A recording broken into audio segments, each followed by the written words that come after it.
The NiedermayerHentig Expedition was a diplomatic mission to Afghanistan sent by the Central Powers in 1915–1916.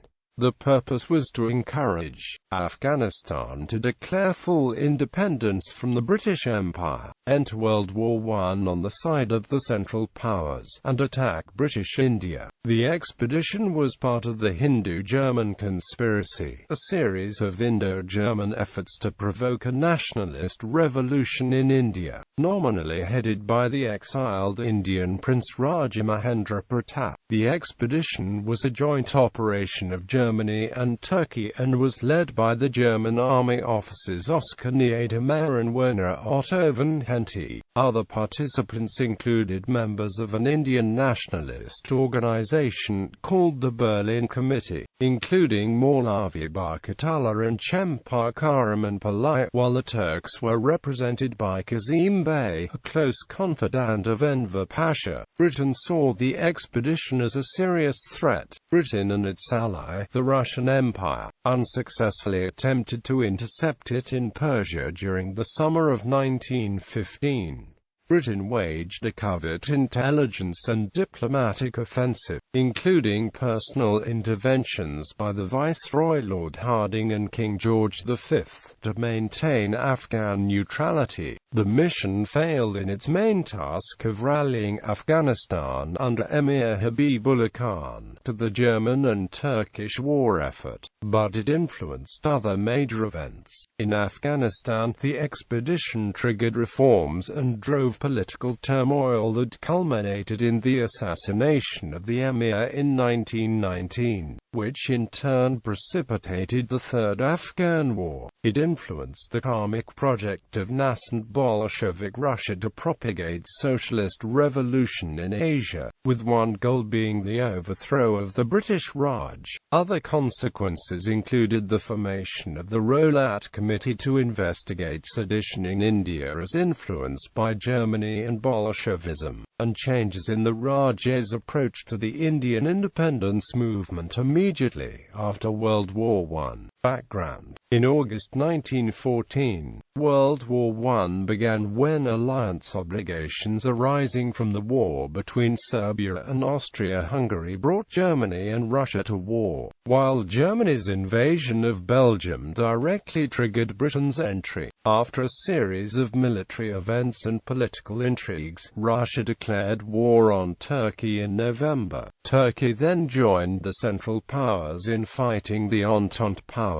In response to the war with Russia and Britain, and further motivated by its alliance with Turkey, Germany accelerated its plans to weaken its enemies by targeting the colonial empires, including Russia in Turkestan and Britain in India. Using political agitation, Germany began by nurturing its pre-war links with Indian nationalists, who had for years used Germany, Turkey, Persia, the United States, and other countries as bases for anti-colonial work directed against Britain. As early as 1913, revolutionary publications in Germany began referring to the approaching war between Germany and Britain and the possibility of German support for Indian nationalists. In the war's early months, German newspapers devoted considerable coverage to Indian distress, its social problems, and British colonial exploitation. German Chancellor Theobald von Bethmann-Hollweg encouraged this activity. The effort was led by prominent archaeologist and historian Max von Oppenheim, who headed the new Intelligence Bureau for the East and formed the Berlin Committee, which was later renamed the Indian Independence Committee. The Berlin Committee offered money, arms, and military advisors according to plans made by the German Foreign Office and Indian revolutionaries in exile such as members of the Ghadar Party. In North America, the planners hoped to trigger a nationalist rebellion using clandestine shipments of men and arms sent to India from elsewhere in Asia and from the United States. In Turkey and Persia, nationalist work had begun by 1909, under the leadership of Sardar Ajit Singh and Sufi Amber Prasad. Reports from 1910 indicate that Germany was already contemplating efforts to threaten India through Turkey, Persia and Afghanistan. Germany had built close diplomatic and economic relationships with Turkey and Persia from the late 19th century. Von Oppenheim had mapped Turkey and Persia while working as a secret agent. The Kaiser toured Constantinople, Damascus, and Jerusalem in 1898 to bolster the Turkish relationship and to portray solidarity with Islam, a religion professed by millions of subjects of the British Empire in India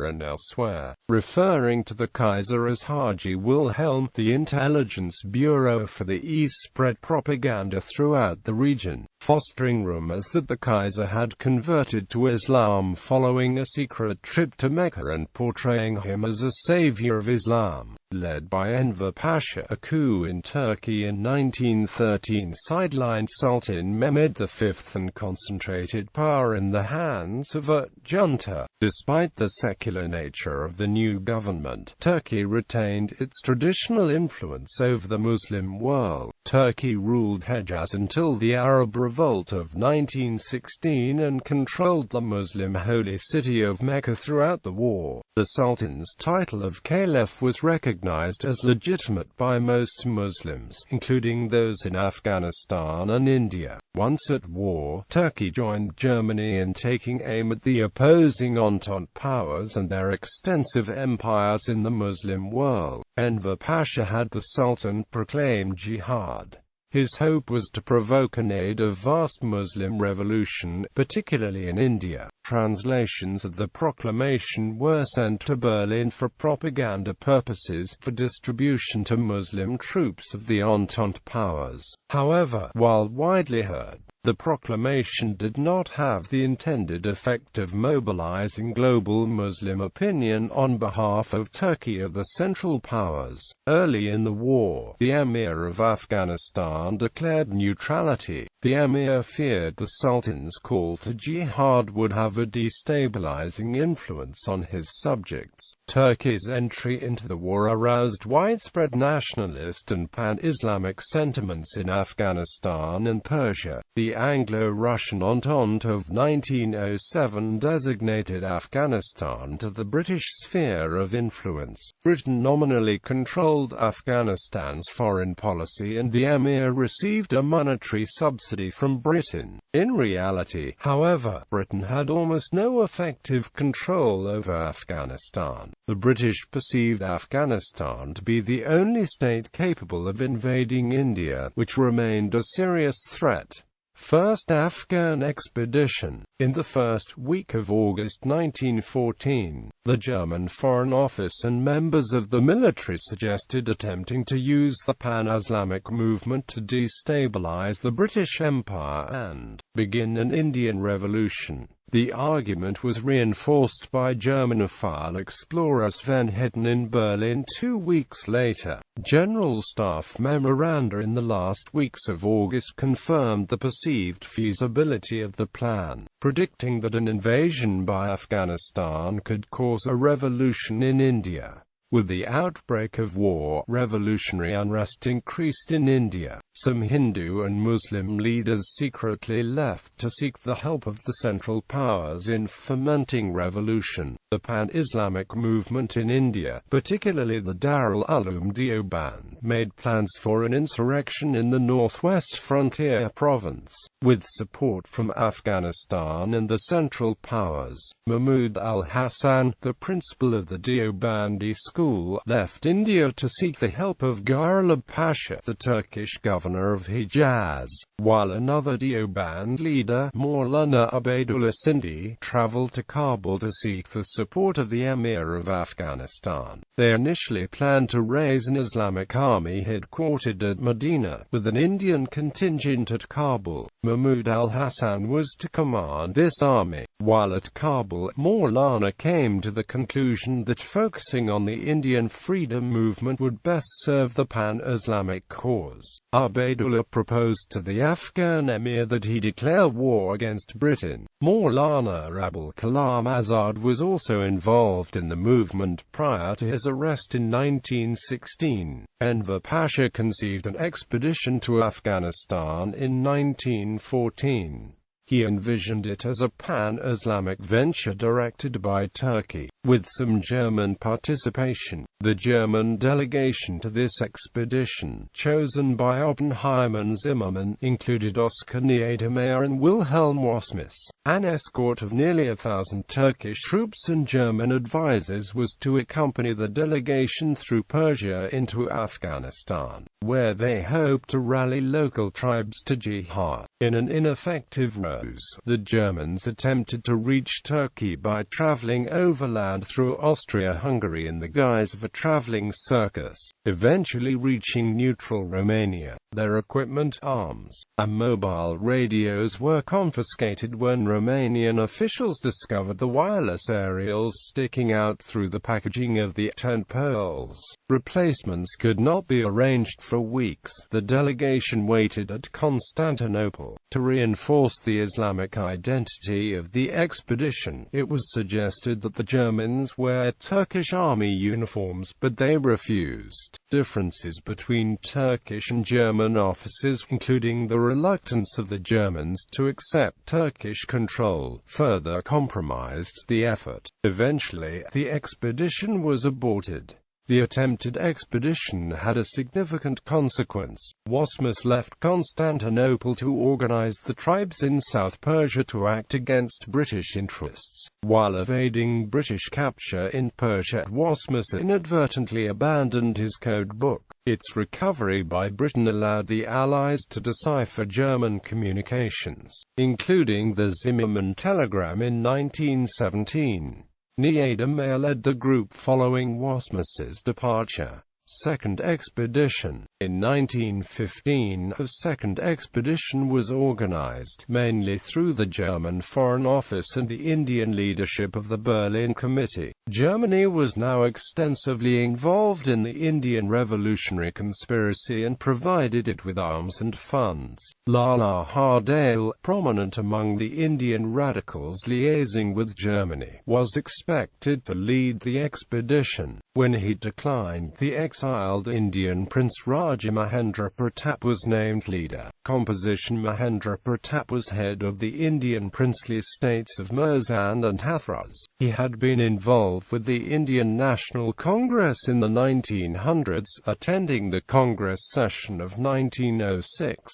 He toured the world in 1907 and 1911, and in 1912 contributed substantial funds to Gandhi's South African movement. Pratap left India for Geneva at the beginning of the war, where he was met by Virendranath Chattopadhyaya of the Berlin Committee. Chattopadhyaya's efforts, along with a letter from the Kaiser, convinced Pratap to lend his support to the Indian nationalist cause, on the condition that the arrangements were made with the Kaiser himself. A private audience with the Kaiser was arranged, at which Pratap agreed to nominally head the expedition.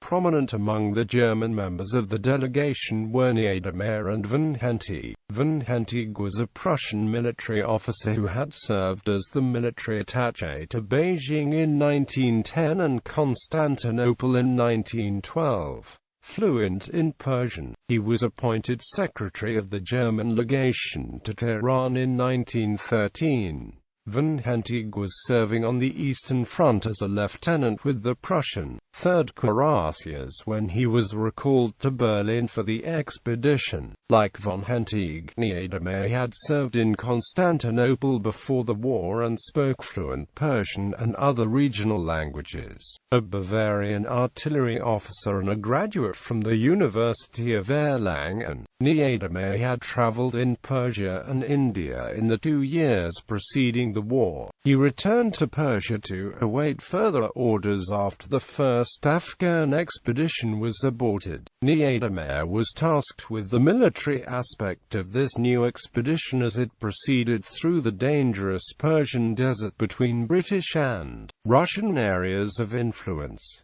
The delegation also included German officers Gunther Voigt and Kurt Wagner. Accompanying Pratap were other Indians from the Berlin Committee, notably Champar Karaman Palayan, the Islamic scholar, and Indian nationalist Maulavi Barkatullah. Barkatullah had long been associated with the Indian revolutionary movement, having worked with the India House in London and New York from 1903.